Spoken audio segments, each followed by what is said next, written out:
I'm going into one of my pieces, which I like to refer to as creative nonfiction. And so I think the piece is self-explanatory, but it is a little bit of a departure from what you're used to from me. This piece is called Meeting Mr. Toronto. A cacophony of noise greeted me at the top of the stairs to the Fox's Den. As I descended into the smoke and semi-darkness, I felt small and lost. My disorientation was heightened by the fact that I was already losing the little eyesight I had left. My friend Valerie guided me through the maze of tables which was full of boisterous drinking women. She pushed a chair under me and squeezed me between my two daughters. It's not every day a mom gets included in something like this, laughed Maggie, the daughter whose wedding would take place next week. Right, I thought. You'd never know I took them to church every Sunday.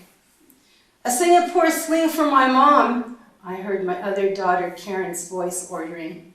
She sounded far away, even though she was in the next chair. I was lost in a fog of noise, a drifting sound, and unable to figure out even things like who was there. My only point of reference was the bang, bang, bang to the beat of the music which was coming from the speakers in front of me. I guessed that we were close to the stage. Someone wrapped my right hand around a cold glass and slid a dish of peanuts under my left hand. When the set finished, the girls welcomed Valerie and me, and their friends toasted us for having the courage to come.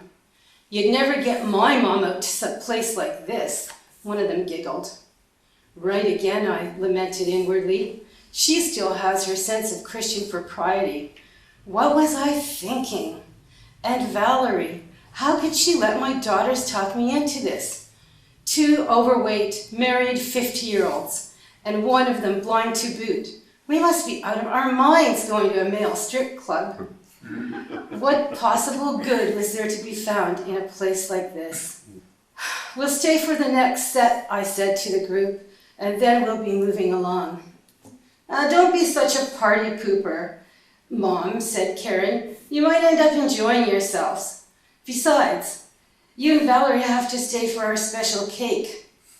The girls round the table burst into laughter. I groaned and sipped on my drink. The next set would start soon enough. Then I could excuse myself and go.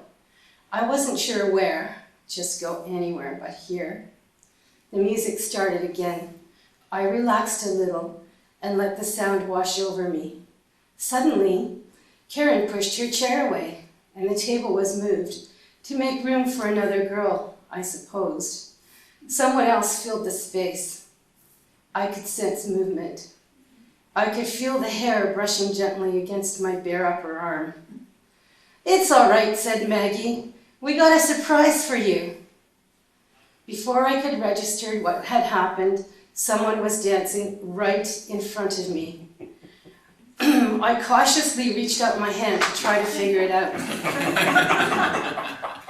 Oh my God, bare skin. What do you expect from a table dancer, giggled Maggie. My lungs constricted and I felt the blush rise to my hairline. My hand shot back into my lap as if I had touched a red-hot stove burner. What was I going to do? My personal code of conduct never permitted me to touch anyone except for when I needed guidance or had to do something that required my touch. That Hollywood picture of blind people having to feel everybody's face made me feel so uncomfortable that when I thought about it, I wanted to grind my teeth. I was used to not knowing what people really looked like, and it was all right that way. Even my psychology classes reinforced the taboo of not touching a stranger. I knew about our cultural norm and about not stepping into that intimate circle of intimacy. The hair brushed my arm again. I could smell tea tree oil. I inhaled with pleasure. I awkwardly reached out again. That base desire The curiosity of wanting to really know took over. Where was my hand gonna land? I couldn't. There was a natural pause in the music. I felt the gentlest touch of a man's hand on mine. It was smooth and strong. Hi, sweetie, I'm Mr. Toronto. There's a better way of doing this, you know. He knelt down in front of me, took both of my hands and placed them on his cheeks. He had high cheekbones and smooth, chiseled features. His flowing mane of curly hair fell over broad shoulders.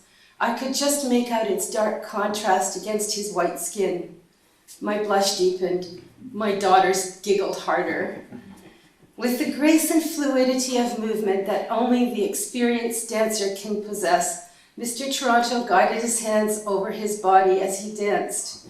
My fingers scanned the marble smooth skin, which felt glossy and smelled fragrant due to its recent application of tea tree oil. His defined muscles rippled and flexed to the beat of the music with the subtlety of a large snake, and beneath it all, I could feel the solid bone structure that carried it off. Like the famous statues of Rodin that I would visit at the Royal Ontario Museum years later, he was sensual, yes, but mesmerizing and beautiful in his youthful perfection. He turned from back to front so that I wouldn't miss anything. How old are you, I asked. 28. His hand slid mine towards the private place. No, I can't do that. My hand sharply withdrew again and retreated back to the safety of holding my drink. Nothing against you, I stammered. The music finished. My daughters were holding each other up in an embrace of hysterics, and the whole place erupted in a wave of applause. Mr. Toronto bent down and kissed my forehead. That was a lot of fun, he said. The nicest thing that's happened to me in a long, long time. You're a sweetheart.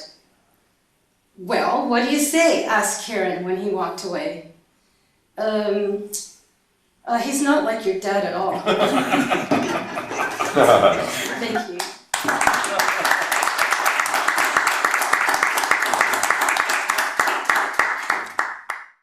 Thank you, and welcome on another blustery spring day. And of course, we've all been confounded by the TTC once again. So here I'm going to present some, I got 3 works that I'm going to read. And the first one is Poem for Eleni, and then there's Best Things in Life.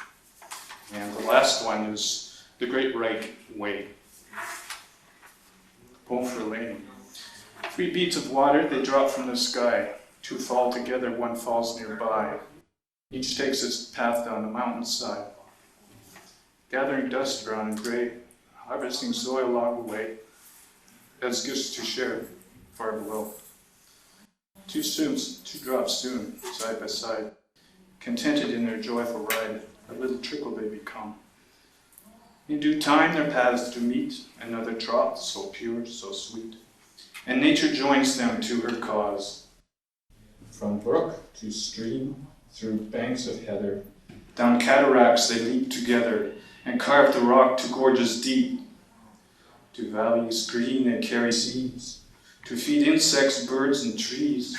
This is the keeping of their word. To winding river on the plain, by fishes, beasts, and ripened grain, flow softly in blessed unison. Their journey's end is coming near. The breaking surf you can hear back to the sea and begin again. The best things in life. There is a place where street meets walk. A piece of metal caught my eye. Whereupon a man did talk about an address he couldn't find. Now, at this place where street meets walk, a piece of metal caught his eye. A copper penny he did find, and gave it to me, and said goodbye. Behind my building down by the bins, I watched a man lay something down. An old guitar lay in too. Did he mind? I asked of him. You're most welcome, he replied. A coffee table I did try, but never finished, so here it lies, cracked and scratched and bridge askew. With 3 strings missing and 2 pegs too, with nothing more than Karen glue, and chopstick pegs from old bamboo all came together, perfect too. The best things in life are free, that was always said to me, and to which I do agree. But in the time I've been around, to me the best things in life are found. Now I'd like to apologize in advance if this offends anybody, but this is my personal truth and reconciliation. It's called the Great Right Way. Oh Canada, our home on native land, we lost our way, for India was the plan. With fire sticks and quill pens, the treaties we didn't make. As time went by, we changed our minds, the treaties we did break. Don't cry to me, the ride is never free. Just remember this, we've done this thing before.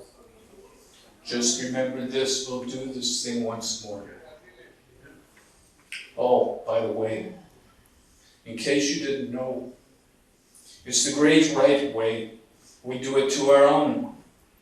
With ballot box and news from Fox, we don't use bones or beads. We'll give you now our housing plan. We'll stand on guard on thee.